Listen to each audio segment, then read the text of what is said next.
Good morning. Happy Tuesday.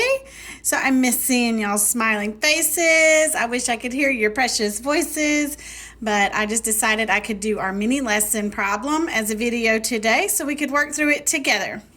So on your eClass page, under mini lesson, you should have this same problem. Let's read it together.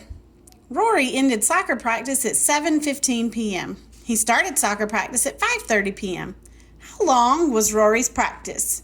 So what I want you to do is I want you to pause the video right here, and I want you to draw a number line with the start and end time of Rory's practice to set up your problem on how we're going to solve it. Okay, so I hope when you pause the video that you went ahead and started your number line. So for your start, you would have started at 5:30. So even though they give us that information second, we still know it's the start time because it says he started. So then the finish time or the end is going to be 7:15. So we know the time between the start and finish is what we call in math, or as mathematicians call it, elapsed time. So we're looking to try to figure out how much elapsed time there was so that we can figure out how long Rory's practice was.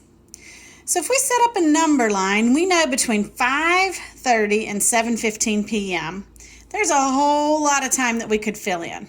But let's start with the biggest chunk we can think of. 1 hour or 60 minutes would take us from 5:30 and put us all the way to 6:30. So that's one big jump we just took on our number line. We took a 1 whole hour jump from 5:30 to 6:30. Okay, so we can't do another hour because another hour would take us from 6:30 to 7:30, and we don't want to go past our finishing time of 7:15. So let's think of a smaller chunk we could use. A smaller jump would probably be a good idea, about 30 minutes or half of an hour. So if we add a half hour from 6:30 or to 6:30, that's going to take us all the way to 7 o'clock p.m. Okay, so we've gone from 5:30 to 7. Now we just have to get from 7 to 7:15. So we're going to take an even smaller jump for our 15 minutes. Because from 7 to 7:15 is only 15 minutes. So now what we need to do is we just need to take those chunks of time that we figured out on our number line and add them all together. So we have 1 hour plus 30 minutes plus 15 minutes. Now we know that 60 minutes equals an hour. So we can keep our whole hour because we can add that if we get another whole hour in our equation. So right now we have 1 whole hour and we have to add 30 plus 15. 30 and 15, that's going to be 45 minutes.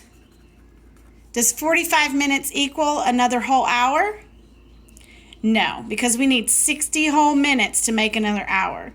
So we know that from 5:30 to 7:15 is 1 hour and 45 minutes. So now we can answer our problem that Rory's practice was 1 hour and 45 minutes long. Okay, if you have any questions or you need anything, guys, just email me on my eClass discussion page. We can set up a conference call or a video call. However I can help you, I'm here for you. And it's time for you to do your independent practice question now, and we'll discuss the answer on my eClass page later. Have a great rest of your day. Bye.